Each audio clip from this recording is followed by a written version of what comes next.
মাছ ভাজি এখন বন্ধুরা, মাছ ভাজি বন্ধুরা।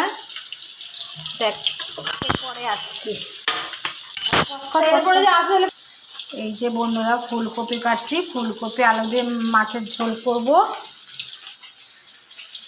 এই যে বন্ধুরা সবজি কাটা হয়ে গেছে, ফুলকপি আলু পেঁয়াজ টমেটো আর এই যে জিরে আদা বাটা, মাছ ভাজা হচ্ছে।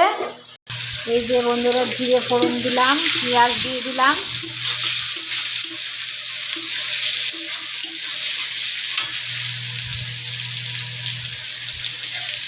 জিরে আদা বাটা দিয়ে দিলাম।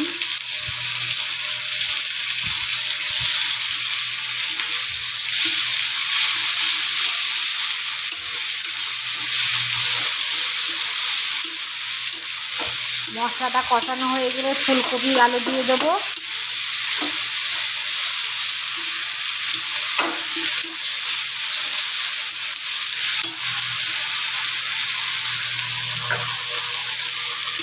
শীতের ফুলকপি তো এর জন্য আমি সিদ্ধ করে নিলাম না, এখন পুরো ফ্রেশ ফুলকপি, এতে পোকা ঠোকা নেই।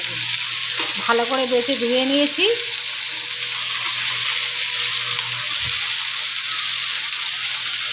আর এই যে মাছ ভাজা হয়ে গেছে, মশলা দিয়ে ফুলকপিটা ভাজা হয়ে গেছে। এবার এই নুন আর লঙ্কা একটু গুলে নিলাম, জল দিয়ে দিলাম, কষিয়ে নেব, তারপর টমেটো দেব।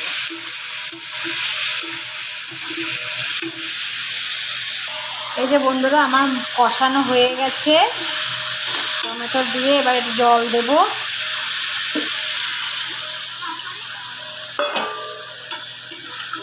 তারপরে হয়ে গেলে দেখাচ্ছে। ওই যে আমাদের পাশে খেলছে, ওই যে আমার পার্টনার। মাছের ঝোল বসিয়ে দিয়েছি গাইস। এইবার আর একটা সবজি করব, তাই কেটে নেব। গাইস আমার মাছের ঝোল হয়ে গেছে, এইবার আর একটা সবজি বসাবো। এই যে পাঁচমিশালি মেশিনে ধুয়েছি, তারপরে হয়ে যাক, তারপর আপনাদের সঙ্গে আসছি। গাইস একটা তরকারি বসাচ্ছি, একটু কুচো চিংড়ি মাছ দিয়ে করবো। এটা কুচো চিংড়ি মাছটা ভেজে নিচ্ছি।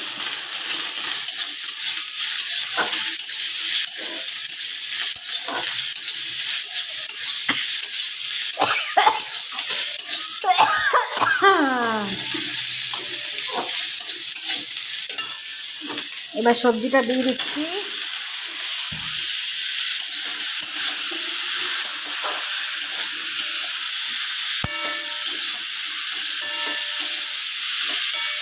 এক হাতে ধরা, এক হাতে ভিডিও করা হচ্ছে না, উল্টো পাল্টা হচ্ছে, আপনারা কিছু মনে করবেন না।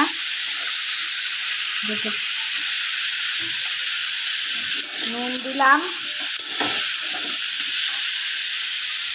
এবার হলুদ দেবো। বসিয়ে নিই, তারপর দেখাচ্ছি আপনাদেরকে। এই যে আমি যে ফোড়ন দিয়েছিলাম আগে, আপনাদের দেখাতে পারিনি, যেহেতু এক হাতে ভিডিও করছি তো। সর্ষে আর শুকনো লঙ্কা ফোড়ন দিয়েছিলাম। এই যে আমার একটু কষানো হয়ে গেছে, কুচো চিংড়ি ভর্তা করবো, হয়ে গেলে আপনাদের সঙ্গে আসছি। এই যে চিংড়ি মাছগুলো বাটা করব, চাটুতে একটু টেলে নেব। আর এই যে তরকারি বসিয়ে দিয়েছি, পাঁচমিশালি তরকারি। একটু কাঁচা টমেটো দিয়েছি তো, তাই সর্ষে ফোড়ন দিয়েছি, টক টক হবে।